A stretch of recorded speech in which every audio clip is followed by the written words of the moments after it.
Hello dear students, मैं doctor Sanjeev बिथरिया आप सभी का एक बार पुनः स्वागत करता हूं। जैसा कि आपको पता है कि आज हम जो पुराना वीडियो है जिसका हम भाग 1 बना चुके हैं, विषय 3 बंधुत्व जाति तथा वर्ग आरंभिक समाज, उसका प्यारे बच्चों हम एक वीडियो अभी पिछले वीडियो में हम उसके बारे में पढ़ चुके हैं। आज हम उसका पार्ट 2 लेके आए हैं। हम जो पढ़ चुके हैं उसमें प्यारे बच्चों हमने देखा है कि महाभारत का हमने विश्लेषण पढ़ा था उसमें। इसके बाद बंधुता एवं विवाह के अंतर्गत हमने विवाह परिवारों के बारे में जानकारी पढ़ी बच्चों। पितृवंशिक व्यवस्था के आदर्श पढ़े हमने, विवाह के नियम, स्त्री गोत्र, क्या माताएं महत्वपूर्ण थीं, इन विषयों में माय डियर स्टूडेंट्स हम पढ़ चुके थे। चूंकि मैंने आपसे बोला था कि ये पहला वीडियो जो इस पार्ट का जो था वो उनका उबाऊ ना हो जाए, कहीं ज्यादा बड़ा ना हो जाए, इसलिए हमने इतना ही पढ़ा था। आज प्यारे बच्चों हम इसका पार्ट 2, आज हम इसका भाग 2 लेकर आए हैं आपके सामने। तो भाग 2 में सबसे पहला जो टॉपिक है हमारी वो है सामाजिक विषमताएं। इसमें हमने सामाजिक विषमताओं के अंतर्गत हमने बच्चों देखा था कि आखिर वर्ण व्यवस्था के दायरे और उससे परे के विषय में हम इसमें आज हम पढ़ेंगे बच्चों। आप जाति व्यवस्था से परिचित हैं। यह एक सोपानात्मक सामाजिक वर्गीकरण को दर्शाता है, जिसके बारे में सोपान जो बनेगा हम उसके बारे में बताएंगे आपको।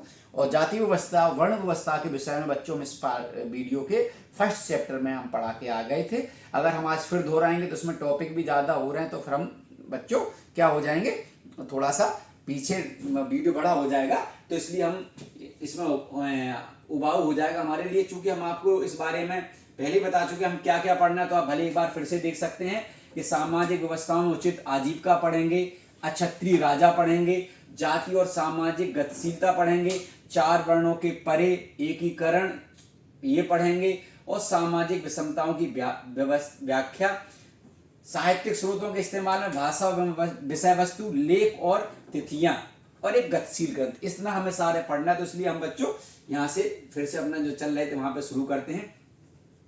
अब धर्मसूत्रों और धर्मशास्त्रों में एक आदर्श व्यवस्था का उल्लेख किया गया है। हमारे धर्मशास्त्रों में एक व्यवस्था बताई गई कि उन व्यवस्थाओं में एक हमारे आदर्श प्रस्तुत किए गए कि एक समाज में महिलाओं के लिए क्या नियम हैं, पुरुषों के लिए गोत्र व्यवस्था क्या है, जाति व्यवस्था क्या है, ये सब इनके कार्यों का बंटवारा है, ये सारे इसके बारे में हमने बच्चों धर्मसूत्रों में उल्लेख किया गया है। इस व्यवस्था में प्रथम पायदान पर ब्राह्मण और निचले पायदान पर शूद्र आते थे। हमने आपसे चर्चा की थी कि सबसे पहला जो जाति व्यवस्था का, या जिस जाति व्यवस्था ने कहें बच्चों वर्ण व्यवस्था कहें, तो वर्ण व्यवस्था का सबसे पहला प्रमाण हमें ऋग्वेद के 10वें मंडल से प्राप्त होता है। और 10वें मंडल में बोला गया है कि परम पिता के शरीर से इन 4 वर्णों की उत्पत्ति हुई है। मुखार बिंदु से यानी मुंह से निकला है ब्राह्मण वर्ण, भुजाओं से क्षत्रिय वर्ण, उदर से यानी पेट से वैश्य बनिया, और जंघाओं से या पैरों से शूद्र वर्ण निकला है। और ये उनके कर्म के आधार पर था। तो अभी हम जैसे आगे इस पर चर्चा करेंगे। ब्राह्मणों का यह मानना था कि व्यवस्था जिसमें स्वयं उन्हें पहला दर्जा प्राप्त है एक दैवीय व्यवस्था है। पहले ऐसा नहीं था जब ये प्रारंभ में हुआ, लेकिन धीरे धीरे जब ये व्यवस्था आगे और जैसे जैसे बढ़ती गई बच्चों, वैसे वैसे इसमें जटिलता भी आती गई, और इसमें थोड़ा सा वर्ण व्यवस्था से जाति व्यवस्था परिवर्तित हुई, और उनमें भेद और उच्च और निम्नता के भी भाव बच्चों हमें देखने को मिलने लगते हैं। इस व्यवस्था में दर्जा संभवतः जन्म के अनुसार निर्धारित माना जाता था। जाति व्यवस्था में वर्ण व्यवस्था में बच्चों यही मूल अंतर है। अगर आपसे कोई एक लाइन में कहे कि जाति व्यवस्था और वर्ण व्यवस्था क्या है, तो वर्ण व्यवस्था में जो कर्म आधारित था, और जाति व्यवस्था में जो दर्जा है वो जन्म आधारित हो गया। पहले व्यक्ति जो जिस कर्म को करता था वो उसी कर्म का जाति वर्ण का माना जाता था, लेकिन जाति व्यवस्था में ये थोड़ा सा जटिलता आ गई, और ये अब जन्म आधारित हो गया बच्चों। अब हमने जो आपसे कही थी सोपान, सामाजिक सोपान है क्या? सामाजिक सोपान के ये 4 बच्चों आपके सामने, ये हमने आपके 4 सामने हमने सोपान रखे हैं। सामाजिक सोपान में ब्राह्मण, क्षत्रिय, वैश्य और शूद्र। जैसा कि हम पिछले वीडियो में बता चुके थे बच्चों, आपको हम फिर दोहराते हैं कि वर्ण व्यवस्था के सबसे प्रारंभिक लक्षण हमें बच्चों ऋग्वेद के 10वें मंडल ऐसा भी विद्वानों का मानना है कि ये दशम मंडल बाद में जोड़ा गया, उसके पुरुष सूक्त से बच्चों हमको मिलते हैं, जिसमें कहा गया एक परमपिता परमात्मा के शरीर से इस वर्ण की उत्पत्तियां हुई हैं। तो सबसे पहला जो वर्ण है वो ब्राह्मण वर्ण है, जो मुखार बिंदु से, दूसरा क्षत्रिय भुजाओं से, वैश्य पेट से, और शूद्र की उत्पत्ति बच्चों जंघाओं से हुई है। ये वर्ण व्यवस्था के हम बारे में हमें सबसे पहले लक्षण मिलते हैं, देखने को दिखाई मिलते हैं। और इसके बाद ये धीरे धीरे ये जन्म कर्म आधारित न होकर जन्म आधारित हो गई, जिसे हम बच्चों जाति के रूप में फिर देखने लगते हैं, और इसमें कई उपजातियां भी आगे हम पढ़ेंगे। अब उचित आजीविका जो इसका हमारा पहला टॉपिक है, इसमें उसके बारे में हम चर्चा करेंगे। धर्मसूत्र और धर्म शास्त्रों में 4 वर्गों के लिए आदर्श जीविका से जुड़े कई नियम मिलते हैं। बच्चों ये जो जाति व्यवस्था कह लो या जो वर्ण व्यवस्था कह लो, ये कोई थोती व्यवस्था नहीं थी, ये एक उनके पीछे बच्चों एक वैज्ञानिक सोच थी। मेरा इस वीडियो में बच्चों ऐसा कहीं कहना नहीं है कि मैं जाति व्यवस्था वर्ण व्यवस्था को सही सिद्ध कर रहा हूं या खराब सिद्ध कर रहा हूं। एक इतिहास के विद्यार्थी और शिक्षक के नाते हमें एक तटस्थ होकर सोचना पड़ेगा कि जब ये वर्ण व्यवस्था में कटुता नहीं थी, निम्न और उच्च वर्णों का भेद नहीं था, तो बच्चों एक तरीके से व्यवस्था थी वो रोजगार मुखी थी। उसके बच्चे को पैदा होती उसको रोजगार मिल जाया करता था, जैसे कि इसमें कार्यों के बारे में आप देखेंगे। ब्राह्मण के प्रश्न आता है बच्चों परीक्षा में, तो आप प्लीज इसको नोट करते जाएं, और बहुत सरल भाषा में आपके लिए मैं लेके आया हूं, तो आपको बहुत ज्यादा इसमें कहीं कठिनता मुझे नहीं लगता कि देखने को मिलेगी। सबसे पहले ब्राह्मणों के कार्य अगर बच्चों हम देखेंगे, तो ब्राह्मणों के कार्य में आप देख रहे हैं अध्ययन करना ब्राह्मणों का काम था सबसे पहला।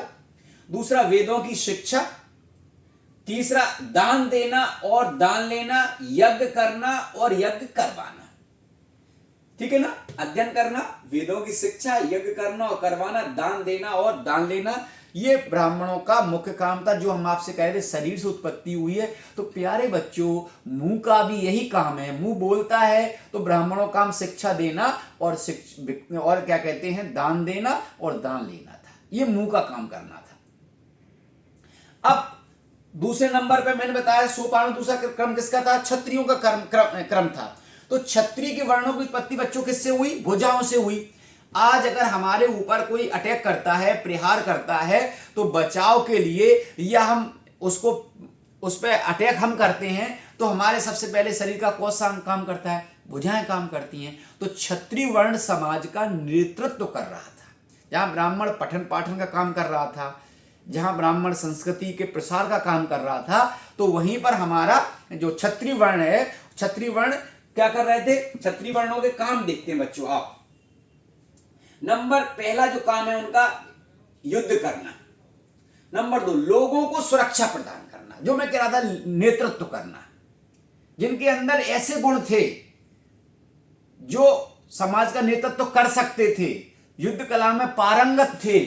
न्याय करना, जब आप समाज का लीडरशिप, समाज को जब नेतृत्व देंगे, लीडरशिप करेंगे, तो लोग आपकी ओर अपेक्षा से देखेंगे। तो न्याय करना। वेद पढ़ना, ये यहां अंतर हो जाएगा। यहां हमने पढ़ा था वेदों की शिक्षा, और यहां हो रहा है वेद पढ़ना। और यज्ञ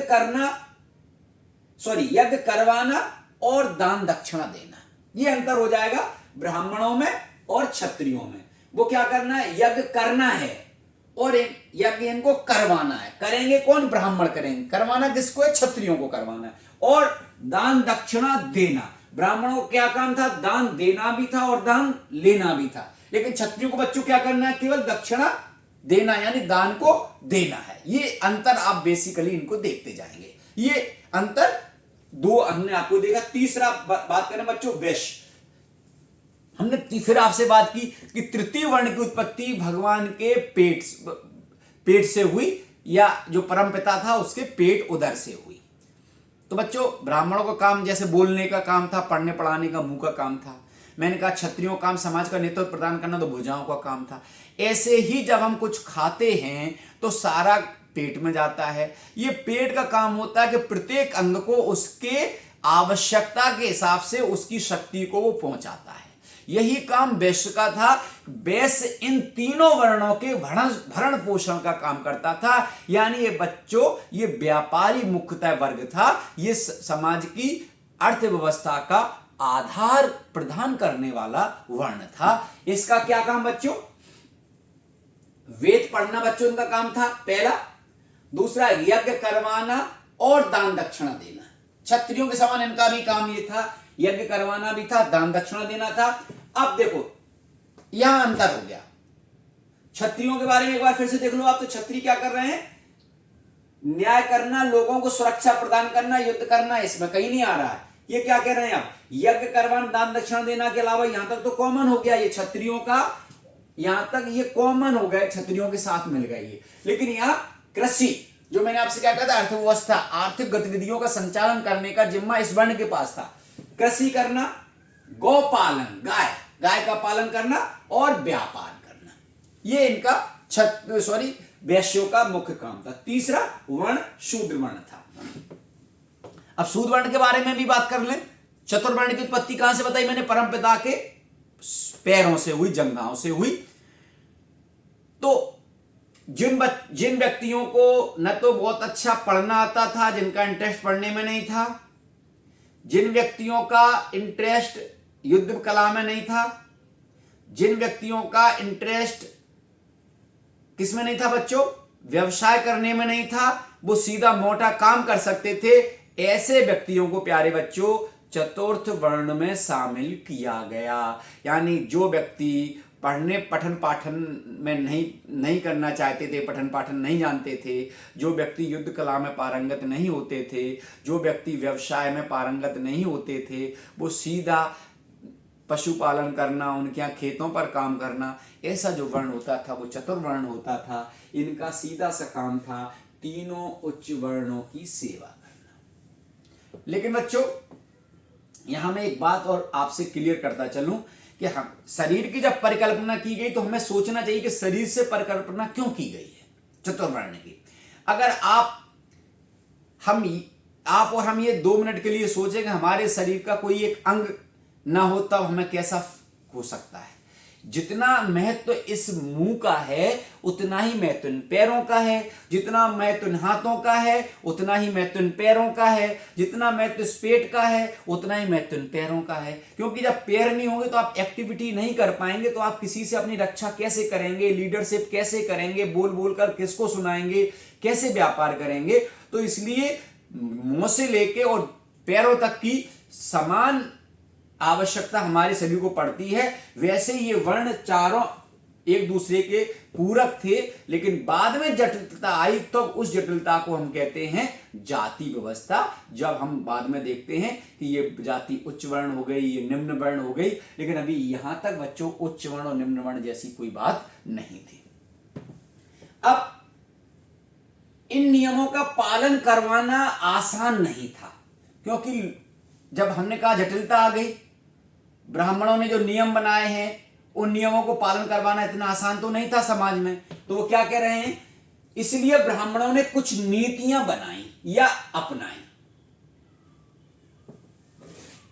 अब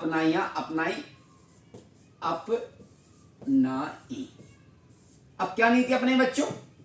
उन्होंने यह बताया कि वर्ण व्यवस्था की उत्पत्ति दैवी है। उन्होंने कहा अगर ये हम कह देंगे ये ऐसे एक कोरी परिकल्पना है तो शायद लोग उसको एक्सेप्ट नहीं करें, समाज में स्वीकारता ना हो। तो उन्होंने क्या बता दिया? ये वर्ण व्यवस्था कैसी उत्पत्ति? दैवी उत्पत्ति है, यानी ये देवताओं के द्वारा उत्पत्ति की गई है, जिससे लोग अब इसको ईश्वरीय आदेश मानकर एक्सेप्ट कर लें, स्वीकार कर लें। बच्चों उन्होंने शासकों को यह उपदेश दिया कि वर्ण व्यवस्था के नियमों का अनुसरण अपने राज्यों में करें, क्योंकि इनके पुरोहित का काम कर रहे थे ब्राह्मण। क्षत्रियों को उन्होंने ऐसा कहा कि जब ये दैवीय है तो आपको इस दैवीय, आप राजा होने के नाते आपको इस दैवीय आदेश को मानना होगा। तीसरा पॉइंट बच्चों इसमें उन्होंने लोगों को यह विश्वास दिलाने का प्रयत्न किया कि उनकी प्रतिष्ठा जन्म आधारित है, किंतु ऐसा करना आसान बात नहीं थी। यानी ये सारी बातों को फॉलो करवाना इतना सरल काम बच्चों नहीं था, उनके साथ कुछ परेशानियां आ रही थी। अब कैसे कि मैंने अभी बताया कि आपको बताया कि भैया अब इसमें मैंने आपको बताया कि जब चतुर्वर्ण व्यवस्था में दूसरा क्रम क्षत्रियों का था और क्षत्रियों को क्या करना था, नेतृत्व करना था, यानी राजा का पद ग्रहण करना था। और ब्राह्मणों ने ऐसा करवाने का प्रयास भी किया, लेकिन फिर भी बच्चों इतिहास में हमें ऐसे कई उल्लेख मिलते हैं जिनमें अक्षत्रिय राजा हुए, यानी क्षत्रियों के अतिरिक्त वर्ण या जाति के राजा हुए, ये इतिहास में हमें देखने को मिलते हैं। और बच्चों बात तब और ज्यादा इंटरेस्टेड हो जाती है कि जो व्यवस्थाकार थे, यानी जिन ब्राह्मणों ने इस व्यवस्था को बनाया, वो ब्राह्मण भी कई बार हमें शासक के उदाहरण के रूप में प्राचीन काल में देखने को मिलते हैं। आइए बच्चों समझें। क्षत्रिय राजा शास्त्रों के अनुसार क्षत्रिय राजा हो सकते थे, शास्त्रीय कह रहा है। क्षत्रियों का काम था, मैंने बताया आपको, नेतृत्व करना। किंतु अनेक महत्वपूर्ण राजवंशों, यहां पर फिर गलती आई बच्चों, राजवंशों आ जाएगा इसमें। राजवंशों की उत्पत्ति अन्य वर्णों से हुई, जैसे मौर्य, जिसे बौद्ध ग्रंथ क्षत्रिय बताते हैं बच्चों, लेकिन ब्राह्मणी शास्त्र उन्हें निम्न कुल का मानते हैं। ठीक, यहां अंतर आया। दूसरा, शुंग और कर्ण दोनों ही ब्राह्मण थे बच्चों। इवन अगर इसमें भी एक नाम और जोड़ दें तो सातवाहन भी, जो आप बाद में पढ़ोगे, सातवाहन भी ब्राह्मण थे। अगर और ज्यादा उदाहरण आगे चले जाए तो गुप्त वंश भी अक्षत्रिय थे बच्चों।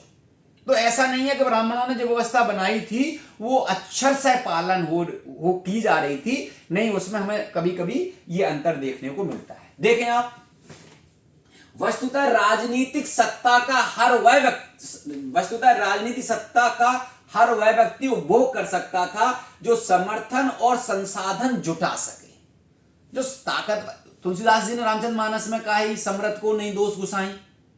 जो सामर्थ्यवान है उसके लिए कोई नियम कानून नहीं होते। जैसे सातवाहन, शुंग, कर्ण ये सारे ब्राह्मण थे, गुप्ता ये बनिया थे। तो हम ये नहीं कह सकते कि क्षत्रिय ही राजा बनेगा। अगर क्षत्रिय राजा बनने के योग्य नहीं है तो उसको हटा दिया गया।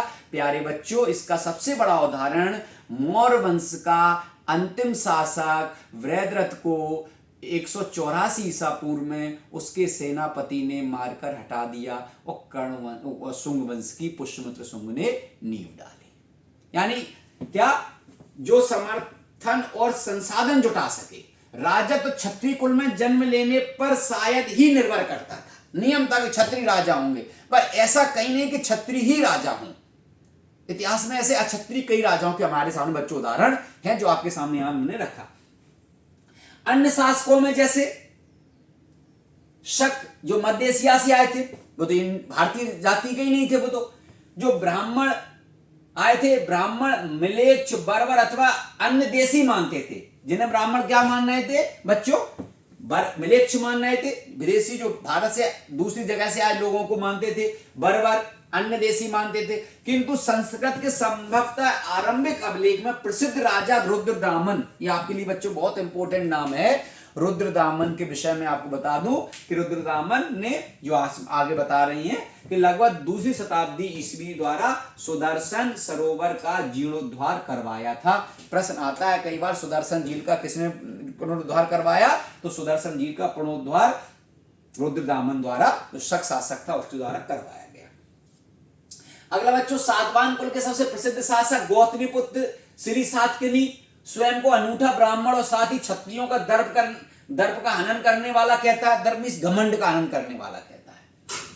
वह यह दावा करता है कि 4 वर्णों के बीच विवाह संबंध होने पर उसने रोक लगाई, किंतु रुद्रदामन के परिवार से उसने विवाह संबंध स्थापित किए। वहां कहने मतलब यह कि जो वो ब्राह्मणी व्यवस्था को, जो कहा गया है कि चतुर्वर्ण व्यवस्था को हम फॉलो करेंगे, उस फॉलो करने में, उसको मानने में सातवाहन राजा भले ही दावा कर रहे हो, पर हम देखते हैं कि व्यवस्था को तोड़ने में सातवाहन ही है। नंबर 1 तो पहले क्षत्रिय राजा हो गया। नंबर 2 कह रहे हम 4 वर्णों को विवाह करवाने की बात कर रहे हैं। 4 वर्णों के बीच विवाह संबंध होने पर एक दूसरे से, मतलब अपने वर्ण में ही, अपने जाति में विवाह करने की बात कह रहा है। लेकिन उसने रुद्रदामन के साथ उसके परिवार में विवाह संबंध स्थापित किए गए।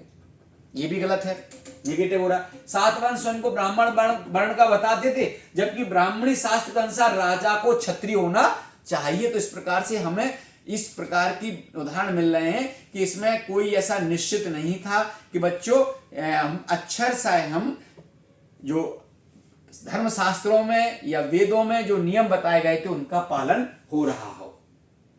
अगला आ जाओ, जाति और सामाजिक गतिशीलता। बच्चों, वर्ण जहां 4 होते थे, जातियों की कोई निश्चित संख्या नहीं थी, क्योंकि जैसे जैसे समाज बढ़ा वैसे वैसे उपवर्ग उभर कर आए, तो उनको जातियों में परिवर्तन कर दिया गया और जातियों के अंदर भी कई और उपजातियां का भी हमें साक्ष्य बच्चों धीरे धीरे देखने को मिलता है।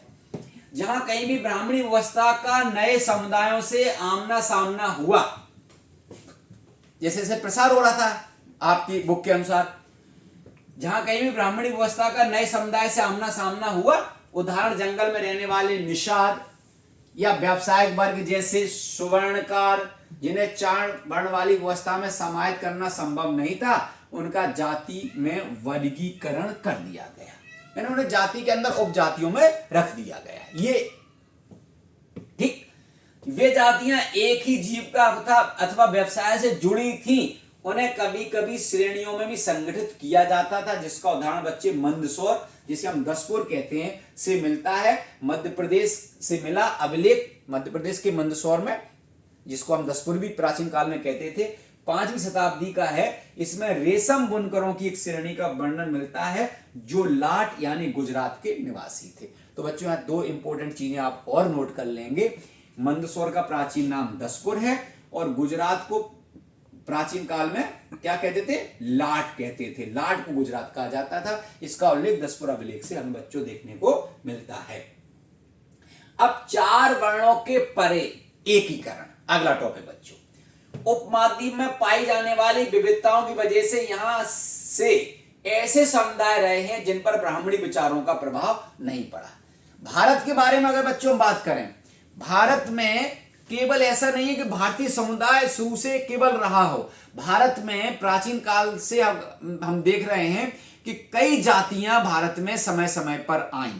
कोई आक्रांता के रूप में आया, चाहे वो शक हो, चाहे वो हूण हो, चाहे वो पार्थियन हो, चाहे वो सीथियन हो। इस प्रकार की जो जातियों के हमें आने के साक्ष्य बच्चों मिलते हैं, वो साक्ष्य हमें कब से मिल रहे हैं? प्राचीन काल से मिल रहे हैं, और जो धीरे धीरे भारतीय समाज में ही समाहित हो गए। जैसे आप शक शासक आपके जैसे उदाहरण आप उधर से देख के आए, कनिष्क का उदाहरण देख लीजिए आप। ये बाद में बौद्ध धर्म बन गए, बौद्ध धर्म को स्वीकार कर लिया कनिष्क ने, और फिर कनिष्क के बाद के जो परवर्ती शासक हुए, उन्होंने कुषाण शासक, उन्होंने शैव और वैष्णव धर्म को भी स्वीकार किया। बच्चों, संस्कृत साहित्य में जब ऐसे समुदाय का उल्लेख आता है तो उन्हें कई बार विचित्र, असभ्य और पशुवत चित्रित किया जाता है, क्योंकि वो वैदिक व्यवस्था से परिचित नहीं थे, संस्कृत नहीं बोलते थे। तो इस प्रकार के लोगों के लिए उनके लिए एक आश्चर्य का विषय भी रहता था कि वैदिक व्यवस्था में शामिल नहीं है, तो उनको पहले शुरू में वो सम्मान बच्चों नहीं दिया गया। इनके जीवन निर्वाह का साधन, चूंकि वो कृषि वगैरह से परिचित नहीं थे, तो वो क्या करते थे? शिकार करते थे, कंद संग्रह, कंद मतलब जंगली फल वगैरह संग्रह करना था। निषाद वर्ग से एकलव्य जुड़े थे, इसी का उदाहरण है। आपने एकलव्य की कहानी पढ़ी होगी, आपकी बुक में है। मैं चूंकि बच्चों यहाँ लेके नहीं आया, बहुत बड़ी हो जाएगी, तो एकलव्य की कहानी आप पढ़ लेंगे तो उससे आप परिचित हो जाएंगे। यायावर पशुपालकों के समुदाय को शंका की दृष्टि से देखा जाता था, क्योंकि ये एक जगह नहीं रुकते थे। इनमें उनको लूटपाट की आवश्यकता लग जाए कि ये लूटपाट नहीं कर लें, ये संस्कृत नहीं बोलते थे, है ना, और इसलिए उनको बहुत अच्छी दृष्टि से वो इनको नहीं देखते थे। समाज में इनको बहुत ज्यादा एक्सेप्टेशन शुरुआत में इनकी नहीं रही। बच्चों, असंस्कृत भाषी होने के कारण मिलेच्छ कहकर हे दृष्टि से देखा जाता था, किंतु उन लोगों के बीच विचारों और मतों का आदान प्रदान होता था। उनके संबंध में स्वरूप के बारे में महाभारत कथाओं से ज्ञात होता है। अगर आपको याद हो तो भीम की शादी जो हिडंबा राक्षसी से हुई, वो इसी का उदाहरण है। आपकी बुक में वो कथा दी गई है, आप उस कथा को बच्चों देख सकते हैं। 4 वर्णों के परे अधीनता और संघर्ष, इसमें बच्चे देखते हैं। ब्राह्मण कुछ लोगों को वर्ण व्यवस्था से बाहर मानते थे, उन्हें समाज के कुछ वर्गों को अस्पृश्य घोषित कर दिया, यानी उनको छूने से वो अछूत हो जाते, अपने अछूत माना, उनको छूना वर्जित माना जिनको, है ना, उनको घोषित कर दिया। सामाजिक वैमनस्य यानी असमानता को और अधिक प्रखर बनाया। कुछ और जातियां हो गई, उपजातियां, जिनको छूने तो बहुत दूर की बात है, देखने से ही वो अपने आप को अशुद्ध महसूस करते थे। ब्राह्मण इन अस्पृश्य जातियों को का भोजन स्वीकार नहीं करती थी। सबों की अंत्येष्टि मृत पशुओं को छूने वाले को चंडाल कहा जाता था। यानी चंडाल हमें जाति देखने को मिलती है। इसकी भी कहानी हमें मिलती है कि एक राजा हरिश्चंद्र हुए थे, उन्हें चंडाल, अपने सारा राजपाट उन्होंने दान कर दिया था, तो बाद में चंडाल की उन्होंने जीवन यापन चंडाल के रूप में किया। ये भी हमें कहानी मिलती है। ऐसी जातियां जो क्या करती थी, शवों की अंत्येष्टि करती थी, मृत पशुओं को छूने वाले, उनसे खाल निकालने वाले। चांडालों को वर्ण व्यवस्था क्रम में सबसे नीचे बच्चों रखा जाता था। इन चांडालों को देखना भी अपवित्रकारी माना जाता था। इन चांडालों के विषय में बौद्ध धर्म से भी हमें बहुत सारी कथाएं मिलती हैं। ये आपकी बुक में बच्चों ये भी दी गई हैं। अब मनु स्मृति के अनुसार चांडालों की कर्तव्य सूची जो है बच्चों वो इस प्रकार है। ये मरे क्या करेंगे, वो ये मरे हुए लोगों के वस्त्र और लोहे के आभूषण पहनते थे, फेंके हुए बर्तन का इस्तेमाल करते थे, रात्रि में चल फिर नहीं सकते थे। ये चांडालों के लिए कुछ वर्जित नियम थे बच्चों। चीन से आए फायसियन, इनको हम फायान कहते हैं, स्वेनसांग यानी हेनसांग ने भी चांडालों के विषय में बच्चों लिखा हुआ है। अब ब्राह्मणी ग्रंथ में भी इनका चित्रण ब्राह्मण ग्रंथों की तरह ही मिलता है, परंतु कभी कभी हमें एक भिन्न सामाजिक वास्तविकता का भी संकेत मिलता है। अब अब्राह्मणी ग्रंथ कौन से बच्चों, यहां मैंने जो लिखा, अब ब्राह्मणी ग्रंथों के बारे में अगर हम बात करें तो इसमें बौद्ध आ जाएंगे बच्चों ग्रंथ और जैन ग्रंथ आ जाएंगे। ये अब्राह्मणी है, यानी ब्राह्मण में ग्रंथ में ये शामिल नहीं है। ठीक बच्चों, आगे देखें अपन। अब जन्म के परे आपका जो टॉपिक है उसमें हम देखते हैं कि दास, भूमिहीन, खेतीहर मजदूर, शिकारी, मछुआरे, पशुपालक, किसान, ग्राम मुखिया, शिल्पकार, वणिक, बनिया, वैश्य, सभी का उपमहाद्वीप के विभिन्न हिस्सों में सामाजिक अभिनायक के रूप में उद्भव हुआ। उनके सामाजिक स्थान इस बात पर निर्भर करते थे कि आर्थिक संसाधनों पर उनका कितना नियंत्रण है। जैसे संपत्ति पर स्त्री और पुरुष के भिन्न भिन्न अधिकार बताए गए हैं बच्चों। क्या क्या अधिकार बताए? संपत्ति के स्वामित्व के मुद्दे जो महाभारत में वर्णित हैं, धर्मसूत्र और धर्मशास्त्र में भी बच्चों जो उठाए गए हैं। मनु स्मृति के अनुसार पैतृक जायदाद का माता पिता की मृत्यु के बाद सभी में समान बंटवारा किया जाना चाहिए, किंतु ज्येष्ठ पुत्र का विशेष भाग होता है, यानी वो विशेष भाग का अधिकारी होता है। इसलिए हिंदू धर्म में ज्येष्ठ पुत्र को विशेष महत्व दिया गया। और जब उत्तराधिकार का प्रश्न आता है बच्चों, तो पिता की मृत्यु के बाद उस घर का मुखिया ज्येष्ठ जो बड़ा बेटा होता है वही बनता है। और राजा के उदाहरण भी देखते हैं आप। देखो, राम को राजा बनाया जा रहा था, वो ज्येष्ठ पुत्र थे। महाभारत की जो बच्चों आप इसमें जो उदाहरण बार बार मिल रहे हैं, महाभारत में भी इसी बात की लड़ाई है कि वो ज्येष्ठ पुत्र थे। धृतराष्ट्र के बाद धृतराष्ट्र जो ब्लाइंड थे वो राजा नहीं बनाए गए थे। पांडु का पुत्र था युधिष्ठिर और धृतराष्ट्र के पुत्र थे दुर्योधन। तो युधिष्ठिर बड़े होने के नाते उत्तराधिकार के युद्ध का में जो सिंपैथी रही वो सभी की वो युधिष्ठिर की वजह के साथ रही, क्योंकि वो ज्येष्ठ थे यानी बड़े थे। स्त्रियों यानी स्त्रियां इस पैतृक संसाधन में हिस्सेदारी की मांग नहीं कर सकती। आप इसमें पहले भी पढ़ के आए थे, पहले बार चैप्टर मैंने बच्चों पढ़ाया था कि पितृवंशिकता है, पुरुष प्रधान समाज है। इसमें उत्तराधिकार में पुत्रियों के लिए कोई स्थान नहीं था, माताओं के लिए कोई स्थान नहीं था। उत्तराधिकार में पुत्रों के बीच ही बंटवारा किया जाता था, जिसमें ज्येष्ठ पुत्र का विशेष स्थान होता था। किंतु विवाह के समय मिले उपहारों स्त्रियों के स्वामित्व यानी स्त्रियों का स्वामित्व माना जाता था। इसमें स्त्री धन की संज्ञा दी जाती थी। क्या संज्ञा दी जाती थी? इस संपत्ति पर उनकी संतान का अधिकार होता था, उनके पति का अधिकार नहीं होता था। जो स्त्रियों को विवाह के समय बच्चों मिलते थे वो धन स्त्री के होते थे। विवाह के समय मिलने वाला धन स्त्री धन कहलाता था और उस पर अधिकार उसके पति का नहीं होता था, उनके बच्चों का अधिकार उस पर माना जाता था। लेकिन ऐसा नहीं है कि बच्चों स्त्रियों का अधिकार वास्तविकता में था ही नहीं। जैसे हमने देखा कि ब्राह्मणी व्यवस्था में क्षत्रिय राजा होते थे, फ्री में क्षत्रिय राजा देखने को मिले, ऐसे ही इस व्यवस्था के हमें अपवाद भी देखने को मिलते हैं। मनुस्मृतियों में स्त्रियों को पति आज्ञा के बिना धन संचय की मनाही थी, मना करता है। लेकिन प्रभावती गुप्ता जो गुप्त शासिका थी के अभिलेखों से ज्ञात होता है कि उच्च वर्ण की महिलाएं संसाधन संपन्न होती थी, यानी वो अपने पास धन को रखती थी और एकत्र भी करती थी बच्चों। अब वर्ण और संपत्ति के अधिकार के बारे में बात कर रहे हैं तो ब्राह्मणी ग्रंथों के अनुसार संपत्ति पर अधिकार का एक और आधार लैंगिक आधार के अतिरिक्त वर्ण था। एक तो लैंगिक आधार हो गया कि महिलाएं संपत्ति नहीं रखेंगी, उनके पास केवल स्त्री धन का अधिकार था जो उनको विवाह के समय मिलता था। लेकिन एक दूसरा लैंगिक के आधार के अलावा क्या था, लैंगिक आधार का अतिरिक्त वर्ण भी था जो अपन अभी बात करके आए। शूद्र की जीविका के आधार तीनों वर्णों की सेवा थी जो उनकी इच्छा में शामिल नहीं था।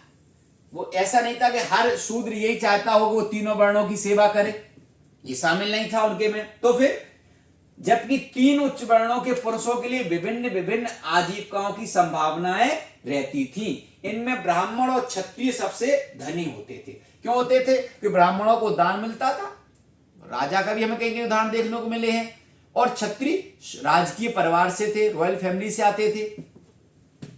फिर इस वर्ण व्यवस्था की प्रारंभिक रूप में बौद्ध धर्म में विकसित हुई। इस वर्ण व्यवस्था की प्रारंभिक रूप से बौद्ध धर्म में क्या विकसित हुई? बौद्धों ने इस बात को अंगीकार किया कि समाज में विषमता मौजूद थी, किंतु वह भेद न तो नैसर्गिक थे और न ही स्थायी थे। जब आपको हमने हमारे पिछले वीडियो में, मेरे जो पिछली वीडियो बच्चों डले हुए हैं उसमें बौद्ध धर्म और जैन धर्म के विषय पर मैंने वीडियो बनाए हैं, उसमें महात्मा बुद्ध द्वारा, महावीर स्वामी द्वारा वेदों को महत्व नहीं दिया। उन्होंने कहा वेद में जो बातें कही गई वो सत्य में ऐसा संभव नहीं है। वर्ण व्यवस्था के वे कटु विरोधी थे और वर्ण व्यवस्था के विरोधी होने के कारण संपत्ति पर फिर समान अधिकार हो जाएगा। तो वो यही कह रहे हैं कि बौद्धों ने इस बात को अंगीकार किया कि समाज में विषमता मौजूद थी, किंतु यह भेद न तो नैसर्गिक है और ना ही स्थायी है, ऐसा नहीं है। बौद्धों ने जन्म के आधार पर सामाजिक प्रतिष्ठा को अस्वीकार कर दिया कि हम जन्म के आधार पर किसी को सामाजिक स्तर पर ऊंचा मान लें, किसी को निम्न मान लें, ये तो संभव नहीं है। उन्होंने कहा बौद्धों ने एक वैकल्पिक सामाजिक रूपरेखा संपत्ति की भागीदारी में बच्चों तमिलकम क्षेत्र में आज से 2000 ईसा पूर्व पहले अनेक सरदारियां थी। यह सरदार अपनी प्रशंसा, गाने वाले चारण और कवियों के आश्रयदाता होते थे। ये साउथ के बारे में हमें जानकारी बच्चों मिलती है। अब महाभारत के बारे में बच्चों आपको पहले भी बता चुके थे कि महाभारत एक ग्रंथ जिसके बारे में हमें बड़ी धार्मिक मान्यता हमारे देश के अंदर है। 4 वेद, 2 महाकाव्य हैं, एक रामायण और दूसरा महाभारत। महाभारत के इस पाठ के से बहुत सारे बच्चों आपके सामने उदाहरण लिए गए हैं। अब प्रश्न ये आता है कि महाभारत के लेखक कौन है, महाभारत का जो संग्रह है वो कैसे इकट्ठा हुआ। तो सबसे पहले हम आपको बताएं कि महाभारत किसने लिखा। इस प्रश्न का के कई उत्तर हैं, क्योंकि एक समय महाभारत बैठकर लिखा गया हो किसी एक व्यक्ति द्वारा, तब हम कोई कह सकते हैं बच्चों को उसके लेखक फला व्यक्ति है। लेकिन ये तो बहुत एक लंबे समय तक महाभारत लिखा गया बच्चों। संभवतः मूल कथा के रचयिता भाट सारथी, जिन्हें सूत कहा जाता था, ये घूमने फिरने वाले लोग थे, कथाएं एकत्रित करते थे, उनको गाते थे। शुरुआत में लिखा नहीं गया उन कथाओं को, तो लोगों के जो जुबान पर कहते हैं चढ़ गई। तो वो सारे कैसे? क्योंकि उनके गायन से लोगों को सुना सुना के कहा गया और इस तरह से वो इसकी शुरुआत हुई। ये क्षत्रिय योद्धाओं के साथ युद्ध क्षेत्र में जाते थे और उनकी विजय और उपलब्धियों के बारे में कविताएं बाद में लिखते थे जब वो देख लेते थे। इन रचनाओं का प्रेषण मौखिक रूप में हुआ। वो मैंने आपसे कहा कि मौखिक रूप से सुनाते थे, उनको लिख लिया उनने और वो सुना रहे हैं, क्योंकि तब इतना ज्यादा लेखन का प्रसार भारत में हुआ नहीं था बच्चों।